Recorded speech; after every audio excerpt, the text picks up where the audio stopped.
आज की वीडियो में हम देखेंगे बच्चों कि आपको जो 10-12 दिन हमारे हमारे पास बचते हैं स्टेट के लिए, उसको आप इफ़ेक्टिवली कैसे यूज़ कर सकते हो। मतलब चाहे आप किसी भी सब्जेक्ट से हो, टीजीटी का तो हमारा जो साइंस वाला है वो तो सबका ही सेम रहेगा। वैसे हमने पीजीटी का जो पूरा केमिस्ट्री था, वो हम पूरा कर चुके हैं, उसमें टीजीटी भी कवर हो गई थी। तो ऑल ओवर बात ये है, ताकि आप अपने ये जो 12 दिन है इसको बहुत इफ़ेक्टिवली, बहुत अच्छे से यूज़ कर पाएँ, क्योंकि पहला सबने पढ़ा, सबने सब कुछ है, ऐसा तो है नहीं कि कोई खाली बैठा था, सबने पढ़ा है। बस उसको स्मार्टली अब वाइंड अप करके कैसे हम उसको पेपर में यूज़ कर पाएँ, ताकि हमारा मेन एम तो यही है कि भई 90 मार्क्स तो हम ले ही पाएँ, ठीक है? तो वो ऑल ओवर हम सारा देखेंगे, चाहे हम सीडीपी, हिंदी किसी की बात करें, कि आप इफ़ेक्टिवली कैसे उसको वर्कअप कर पाएँगे, ठीक है? मतलब आप यूँ लगाइए कि एक तो बात, जो कॉमन क्वेश्चन जो कमेंट में सारे पूछे जा रहे हैं बच्चों से, तो उनका आंसर भी मैं आपको दे दूँगी। आपको ज़्यादा मतलब टेंशन लेने की कोई ज़रूरत नहीं है।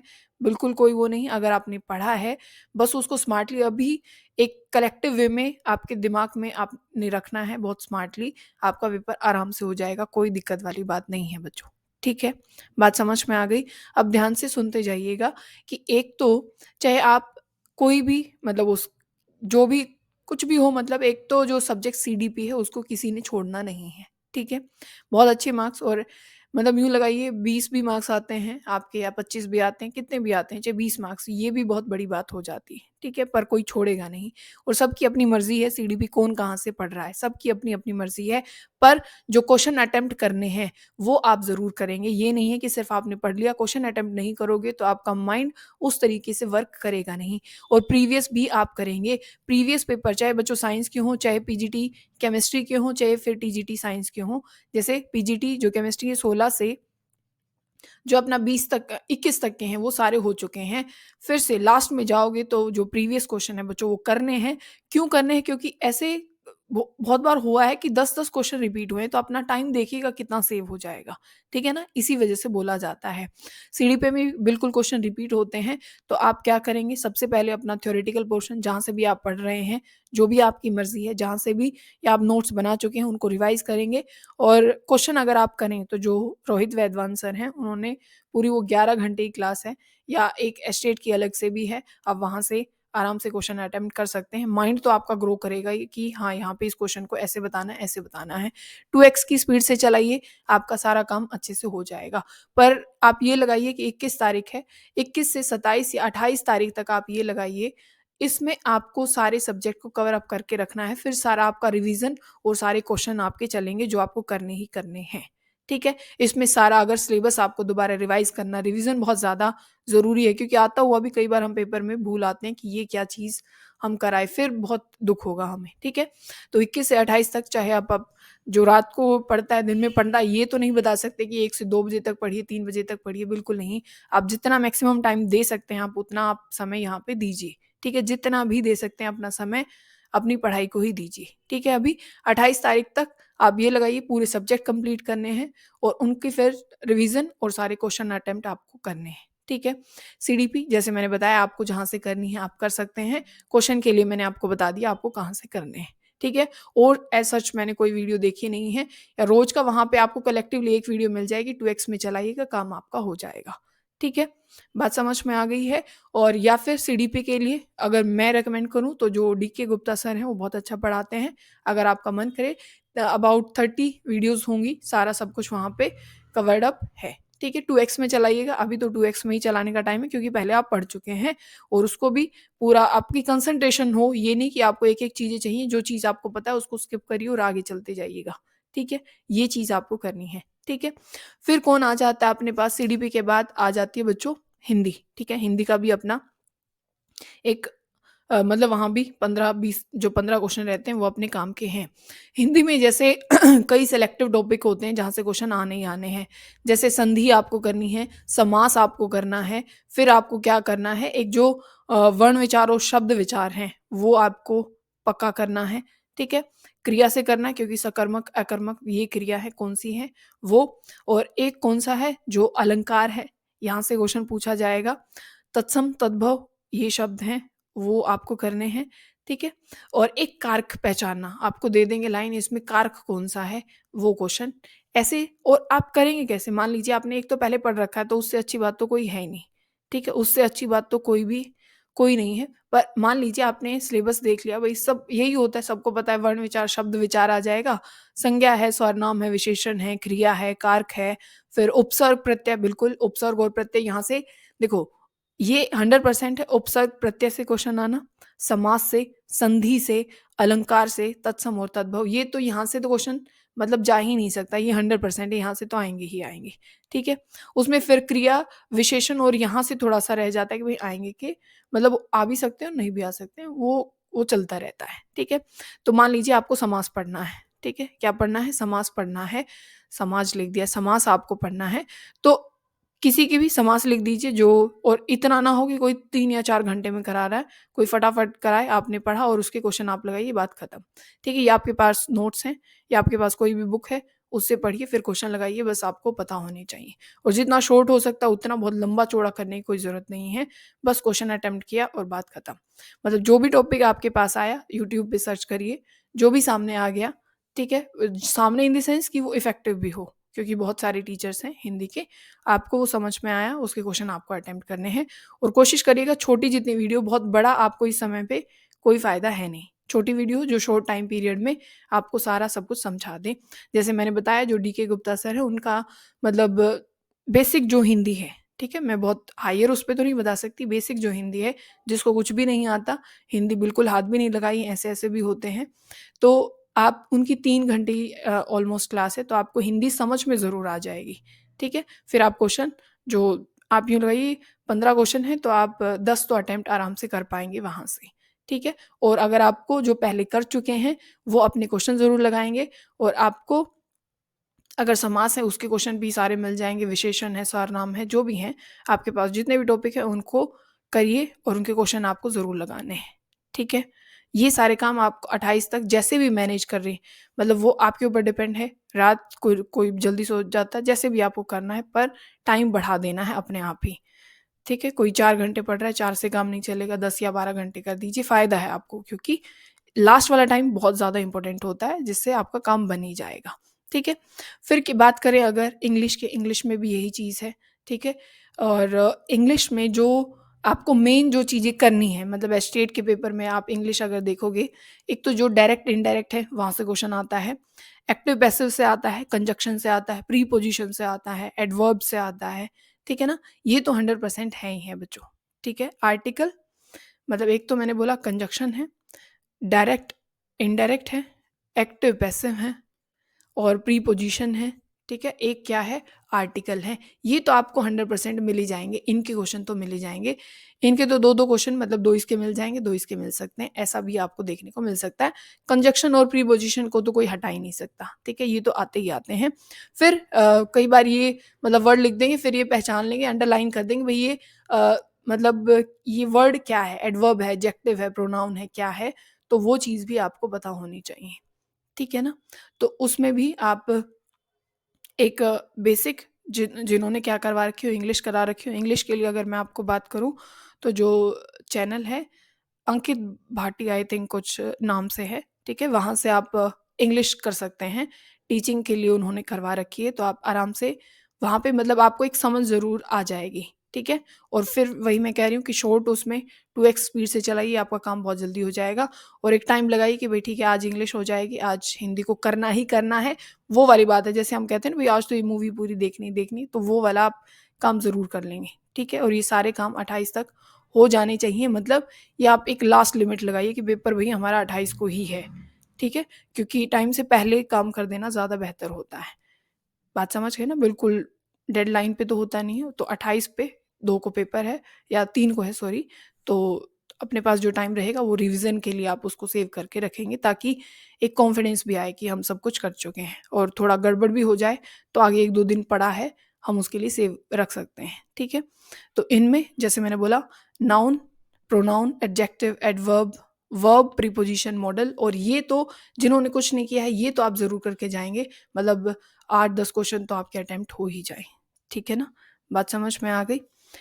तो फिर अपने पास जो हरियाणा जीके है, करंट अफ़ेयर ज़रूर पढ़ के जाइएगा, क्योंकि कई मेरे जैसों का हाथ ढीला हो जाता है हरियाणा जीके और इन चीज़ों में। तो करंट अफ़ेयर जो चीज़ें होती हैं, करंट अफ़ेयर जो हैं अपने 3 या 4 महीने के या 5 महीने के, वो आप पढ़ लीजिएगा, ठीक है? वो सफिशिएंट होंगे। मतलब अगर जितने भी क्वेश्चन हैं हम अगर 10 भी कर पाते हैं ना से तो बेटर ही है, या 7 भी उसमें नंबर आ जाते हैं तो वो भी बहुत अच्छी बात होती है। फिर बात आ जाती है बच्चों हमारे पास रीज़निंग की। रीज़निंग में कई क्वेश्चन बहुत आसान आ जाते हैं, जैसे ब्लड रिलेशन वाला जो है, ठीक है ना? ब्लड रिलेशन वाला जो टॉपिक है, वहाँ से आसान क्वेश्चन आएँगे, ज़्यादा मुश्किल नहीं आते। एक जो अल्फ़ाबेटिकल सीरीज़ है, ये भी काफ़ी आसान टॉपिक है, आप आराम से कर लेंगे, ठीक है? जो जितना शॉर्ट में मतलब जिसने समझा रखी है, ये नहीं कि भई किसी की 3 या 4 घंटे की वीडियो, वो नहीं देखना है। जो शॉर्ट में आपको क्वेश्चन अटेम्प्ट करने का बता दे कि भई ऐसे करना है, वैसे ही पढ़ना है। ब्लड रिलेशन वाला और ये कौन-सा अल्फ़ाबेटिकल सीरीज़ और एक कैलेंडर वाला, ठीक है? तो ये चीज़ आपको पढ़नी है, ठीक है? कैलेंडर हो गया, अल्फ़ाबेटिकल सीरीज़ हो गया, ब्लड रिलेशन हो गया और नंबर सीरीज़ का तो तुक्का हमारा भिड़ जाए तो भिड़ ही जाता है और ना समझ में आए तो वहाँ तो इतने सारे रूल हैं, हो भी नहीं सकता, ठीक है?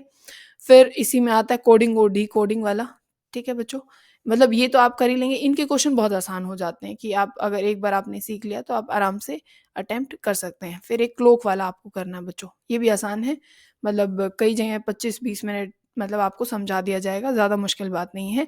वेन डायग्राम वाले क्वेश्चन भी बहुत ईज़ी होते हैं, तो ये भी आप आराम से कर लेंगे, वेन डायग्राम वाला टॉपिक आराम से हो जाएगा। और ये सारी जो रीज़निंग करोगे, जो भी करोगे, ये 1 दिन में सारा काम हो जाना चाहिए, ठीक है? फिर एक क्या है ओड वन आउट वाला बच्चों, क्या है? Odd one out. मतलब क्या करेंगे, बहुत 4 चीज़ें दे देंगे, उसमें से कहेंगे इनमें से ओड कौन-सा है, इनमें से अलग कौन-सा है? वो वाले क्वेश्चन वो भी काफ़ी आसान होते हैं, ठीक है? कुछ तो ऐसे होते हैं कि मान लीजिए जो साइंस के स्टूडेंट उनके समझ से बाहर होते हैं कि फिर वो हम और कोई है ही उसमें बहुत समय से, तो वो तो कर ही पाएगा बच्चों, ठीक है? या फिर एनालॉजी, ठीक है? एनालॉजी भी आप कर सकते हैं। तो कई बहुत मतलब ईज़ी चैप्टर हैं, मुश्किल नहीं है कि आपको बहुत ज़्यादा प्रॉब्लम आने वाली है, ठीक है? एक डायरेक्शन और डिस्टेंस, ये तो 100% यहाँ से आएगा ही आएगा। ये आप ज़रूर कर लेंगे, डायरेक्शन और डिस्टेंस, ठीक है? ये बेसिक टॉपिक हैं, जहाँ से क्वेश्चन बनते ही बनते हैं बच्चों, ठीक है? ये आपको कर लेना, आप आराम से आपका हो जाएगा। फिर बात आ जाती है बच्चों साइंस की, किसकी आ जाती है? साइंस की। केमिस्ट्री की आप ये मत सोचो बच्चों, देखो कई मेरे को बोल रहे हैं कि आप मैराथन मतलब लीजिए, मान लीजिए मैंने अब केमिस्ट्री सारी टीजीटी, पीजीटी करवा रखी है। जितना शॉर्ट और मैंने आपकी 1 मिनट वहाँ कहीं पे भी खराब नहीं कर रखी है, बिल्कुल नहीं कर रखी है, ठीक है? सारे जो टीजीटी साइंस वाले जो पेपर हैं वो सारे मैंने 4 साल के थे अपने, चारों मैंने करवा दिए हैं, ठीक है? और जो अपना पीजीटी का है उसमें तो अपने 7 के हो चुके हैं, 2016 से 21 तक के मैंने करा दिए हैं। तो बोलो बच्चों और हमें क्या चाहिए, ठीक है? और सारा सिलेबस हो चुका है। यहाँ से भी हम 60 नंबर का इतने कम टाइम पीरियड में, अब मैराथन तो मैं बना सकती हूँ, उन्हीं वीडियो को मैं जोड़ दूँ वो मैराथन हो जाएगी। फ़ायदा क्या फिर उस चीज़ का, ठीक है ना? आपको प्लेलिस्ट बना रखी है और सारी, ऐसा भी नहीं है कि बहुत लंबी-लंबी वीडियो, कई चैप्टर 20 मिनट में भी हो रखे हैं, कई जहाँ पे भई 40 मिनट है, 2x पे करके देखो बच्चों, अपने आप 20 मिनट में खत्म हो जाएगी। पहले भी आपने पढ़ रखा होगा, आराम से वो हो जाएगा, ठीक है ना? उसमें कोई परेशानी वाली बात नहीं। एक दिन आराम से लगा के बैठो कि हाँ, ये चीज़ हमें करनी ही है, हो जाएगा आराम से, टेंशन नहीं लेनी है, आराम से हो जाएगा, ठीक है? करोगे तो ज़रूर हो जाएगा। फिर बात रही किसकी? अपने जो बायोलॉजी है, क्या है बच्चों? बायोलॉजी। बायोलॉजी जो 12th वाली है ना बच्चों, 10th वाली और 12th वाली लगभग सेम होती है, वो हमारी पूरी कंप्लीट हो चुकी है। पूरी कंप्लीट हो चुकी है 12th वाली, ठीक है? जहाँ से क्वेश्चन मतलब पूछे जाते हैं अपने, वो कंप्लीट हो चुकी है और 11th के कुछ चैप्टर हो चुके हैं, अभी ह्यूमन और प्लांट फिजियोलॉजी बची है और उनके क्वेश्चन बचे हुए हैं, क्योंकि मैंने बायोलॉजी के क्वेश्चन नहीं डाले हैं कहीं पे भी, ठीक है? तो वो मैं करा दूँगी, वो मैं अगर पॉसिबिलिटी मतलब 25 से पहले मतलब कोशिश रहेगी कि मैं उनको करा दूँ, ठीक है? जो आप बोल रहे हैं मैराथन, चाहे वो प्लांट फिजियो की अलग आए, एनिमल की अलग से आए, बच्चों मैराथन में आप क्या है कि मैं एक पॉइंट वो, अगर सारा आप कॉन्फिडेंस नहीं आएगा तो फ़ायदा क्या? जो पॉइंट मैंने बताया वो वहाँ नहीं आए तो फिर आप क्या कर लोगे? फ़ायदा क्या हुआ उस चीज़ का? तो एक पॉइंट तो बताओ भई हाँ, ये चैप्टर मैंने कर लिया है, जो टीजीटी कवर करता है, तो उसमें आपको कॉन्फिडेंस भी आएगा, ठीक है ना? वो फिर आप लास्ट टाइम में वो पॉइंट पढ़ लें, वही आपकी मैराथन हो जाएगी, मैराथन तो आप खुद ही कर लोगे, मेरी क्या ज़रूरत है उसमें, है ना? मेरा काम भी तो थोड़ा बहुत तो लॉजिकल लगे कि हाँ, मैंने कुछ वो चीज़ कराई है, ठीक है? अब उन्हीं चीज़ों को वीडियो को मैं कंबाइन कर दूँगी, वो मैराथन हो जाएगी। बात समझ रहे हो ना? तो मैराथन में और भी मतलब आप यूँ लगाओ, मान लीजिए मैं 6 5 या 6 घंटे कराऊँ, ठीक है ना? और वही मैं आपको 1 दिन में आप वो पूरी की पूरी कर पाएँगे, नहीं कर पाएँगे, वो तो मुझे भी नहीं पता, ठीक है? तो वो मैं आपको हाफ़-हाफ़ करके तो प्रोवाइड करा रही हूँ, जैसे कल 5 चैप्टर हो गए, से उससे पहले दिन 4 चैप्टर हो गए थे, तो वो तो आपके कवर हो ही रहे हैं ना। तो एक ही वीडियो में अगर मैंने 45 मिनट में 5 चैप्टर कवर कर लिए, तो ये भी तो एक किस्म की मैराथन ही हो गई। तो आप टेंशन मत लो, आपका हो जाएगा, कोई दिक्कत वाली बात नहीं है, ठीक है? अब 11th का जो प्लांट और एनिमल फिजियो है, वो बच गया है, तो वो भी हम करा ही देंगे। आप टेंशन मत लो, थोड़ा आप इस चीज़ पे मतलब विश्वास कर सकते हैं, और नहीं भी होगा तो 25 से पहले मैं आपको बता दूँगी कि भई मैं वीडियो डाल पाऊँगी कि नहीं डाल पाऊँगी, ठीक है? उस चीज़ की आपको टेंशन नहीं लेनी है, ठीक है? बोलो बात समझ में आ गई? या फिर मैं इम्पोर्टेंट बता ही दूँगी कि भई ये चीज़ करनी है कि नहीं करनी है? जैसे आप सबको पता है प्लांट फिजियो, एनिमल फिजियो से क्वेश्चन पूछे जाते हैं, है ना? ह्यूमन ह्यूमन जो फिजियोलॉजी है, उससे क्वेश्चन आते हैं। जैसे सेल वाला चैप्टर है, सबको पता है 100% क्वेश्चन आएगा। फिर सबको पता है कि जो अपनी एनिमल किंगडम है, वहाँ से क्वेश्चन आना ही आना है, ठीक है? टिश्यू वाला चैप्टर है, वहाँ से भी क्वेश्चन आएगा। ये 3 चैप्टर भई, क्योंकि 12th तो हो चुकी है, उसको तो आप पढ़ो। तो सेल वाला चैप्टर है और जो अपना कौन-सा है, टिश्यू वाला चैप्टर है, एनिमल किंगडम है, यहाँ से क्वेश्चन आएँगे ही आएँगे, ठीक है? जो फिर फोटोसिंथेसिस वाला है, जिसमें C4 और C3 प्लांट्स हैं, कॉमन क्वेश्चन वो ज़रूर आएगा वहाँ से, तो वो भी आपको पढ़ना है। सेल साइकिल, सेल डिवीज़न जैसे मैंने पढ़ा दिया, वहाँ से क्वेश्चन आता है, वो मैं करा चुकी हूँ, ठीक है? तो वो बेसिक पॉइंट, वो सारी चीज़ें मैं कंबाइन करके मैं पढ़ा दूँगी। जैसे 5-5 हुए, तो बच्चों ये भी हो जाएँगे, 10 चैप्टर 2 दिन में हो जाएँगे, बोलो क्या दिक्कत है? 10 ही बचे हुए हैं। ठीक है ना? तो थोड़ा-सा आप उस चीज़ के बारे में थोड़ा-सा आप ट्रस्ट रखेंगे ही, ठीक है? फिर बात रह जाती है फिज़िक्स की। फिज़िक्स में जैसे मैंने तब वीडियो बनाई थी कि टीजीटी का सिलेबस, उसमें भी मैंने बताया था कि एक तो लाइट चैप्टर बच्चों, कौन से वाला? लाइट चैप्टर आपको करना है। जो जो वन शॉट लिख दिया करें, आपको आपके सामने 10th का भी आ जाएगा, आपके सामने 12th का भी आ जाएगा, पहले आप 10th का पढ़ लेंगे, ठीक है? लाइट चैप्टर कहाँ से पढ़ लेंगे? जो वन शॉट आप लिख देना, लाइट चैप्टर आपके सामने आ जाएगा। अब जो इम्पोर्टेंट बेसिक पॉइंट्स हैं, सारे आपके सामने रख दिए जाएँगे, ठीक है? फिर है इलेक्ट्रिसिटी चैप्टर, ये भी वन शॉट 10th क्लास का आपके सामने आ जाएगा। फिर एक क्या है बच्चों, जो 12th का थोड़ा-सा है, जिसमें एसएचओ जो है, सिंपल हार्मोनिक ऑसिलेशन, ऑसिलेशन वाले उससे आता है, तो ये टॉपिक आप 12th वाला एसएचओ लिख देना, आपको उसमें मिल जाएगा, यूट्यूब पे मिल जाएगा। फिर क्या है बच्चों, जो ग्रेविटेशन वाला चैप्टर है, वो भी आप वन शॉट लिख देंगे, ये अपना 9th में था आई थिंक, ठीक है? तो वो आपको मिल जाएगा। और जो इम्पोर्टेंट टॉपिक हैं, मतलब वन शॉट अगर आप लिख देंगे किसमें, अपने यूट्यूब पे, तो जो 12th के बहुत इम्पोर्टेंट टॉपिक हैं, वो भी आपके सामने आ ही जाएँगे। एस्टेट के लिए नहीं, आप 12th के लिए लिखिए, आप या फिर अपनी 10th के लिए लिखिए, आपके सामने इम्पोर्टेंट टॉपिक खुद ही आ जाएँगे, ठीक है ना? बात समझ में आ गई? तो आपको सिर्फ़ इतना ही करना है, एक तो लाइट, इलेक्ट्रिसिटी और ऑसिलेशन वाला, और एक ये ग्रेविटेशन वाला, अपने फिज़िक्स में ये इम्पोर्टेंट है। वैसे तो मैंने उसमें बताया था, यूँ तो मोशन एंड फोर्सेस वाला भी है, ठीक है? उसमें मैंने चुनिंदा 8 ही चैप्टर बताए थे, उसमें से निकाल के अब मैंने 4 बता दिए, इससे ज़्यादा शॉर्ट हम क्या कर सकते हैं? फिर तो फिज़िक्स अटेम्प्ट होगी ही नहीं, है ना? तो ये भी तो चीज़ है ना बच्चों। जैसे साउंड वाला चैप्टर है, वहाँ से भी क्वेश्चन आ जाते हैं, तो आप सिंपल जितना शॉर्ट उसमें हो सकता है, अभी टाइम इतना ही हमारे पास, ज़्यादा तो है नहीं कि भई हम बड़ी-बड़ी लंबी-चौड़ी वीडियो देख सकते हैं, वो नहीं करना। बस टाइम की मैनेजमेंट रखिएगा, और अगर 28 तक कर लोगे ना, कॉन्फिडेंस अपने आप आपके पास आ जाएगा, और टाइम वेस्ट नहीं करोगे तो भी कॉन्फिडेंस खुद ही आ जाएगा। बात समझ में आ रही? हम टाइम वेस्ट कर देते हैं, भई यहाँ कर दिया, वहाँ चले गई, फ़ोन देख रहे हैं, फलाना देख रहे हैं, कुछ और कर रहे हैं, तो कॉन्फिडेंस तो अपने आप ही चला जाता है। क्यों? क्योंकि दिख रहा है टाइम वेस्ट किया है, और तब अपना बिल्कुल भी टाइम वेस्ट नहीं करोगे, आप अपनी पढ़ाई कर रहे हो, कॉन्फिडेंस तो अपने आप ही आ जाता है कि हाँ, आज हमने सारा दिन पढ़ाई की है, कैसे नहीं होगा, ठीक है? और अपना चाहे दिन में, रात में, जिसके पास दिन में टाइम नहीं है, वो रात को मैनेज करो, ठीक है? कोई दिक्कत वाली बात नहीं है, थोड़े दिन बाद सो जाएँगे। पर अगर दिन में टाइम नहीं है, रात को मैनेज करो, बिल्कुल करो। दिन में हो सकता है, क्योंकि सब कोई बोलने लग जाता है, कोई कुछ करने लग जाता है, दिन में वो बोलते-बोलते उनके सामने नींद निकाल दो, रात को अपना फिर पढ़ाई करो, ठीक है? 2 बजे, 3 बजे, 4, 5 बजे, जितने भी आपको पढ़ना है, आप उस समय तक पढ़ें, कोई डिस्टर्ब करने वाला है नहीं आपको उस समय पे, ठीक है? और पेपर दिखाई देगा तो नींद तो वैसे नहीं आएगी, अगर आपको करना है तो, ठीक है ना? पेपर आपको दिखाई दे रहा, करना है, और भई फिर चांस मिलेगा, नहीं मिलेगा, जो भी है, आप फिर नींद आने ही नहीं वाली, ठीक है? और आ जाती है तो एक फिर ठंडे पानी से नहाया है ना, इससे ज़्यादा नहीं करना, बीमार हो जाओगे, ठीक है? तो ये आपको करना नहीं है। तो बेसिक चीज़ें हैं, आप आराम से सब कुछ हो जाएगा अगर अटेम्प्ट करते हो, पर बिल्कुल शांति से ये सोच के कि हाँ, आज अगर एक एम रखा है कि भई आज इतना चैप्टर कर लेना, वो अपने आप हो जाएगा। अगर करोगे तो और फिर आपको कॉन्फिडेंस आएगा कि अब तो हो ही जाएगा, कोई दिक्कत वाली बात नहीं है। 4 दिन में फिर क्वेश्चन अटेम्प्ट करो अपने, ठीक है? कैसे पेपर नहीं होगा फिर मुझे आप बता देना, ठीक है? सब कुछ हो जाएगा, कोई टेंशन वाली बात नहीं है, ठीक है?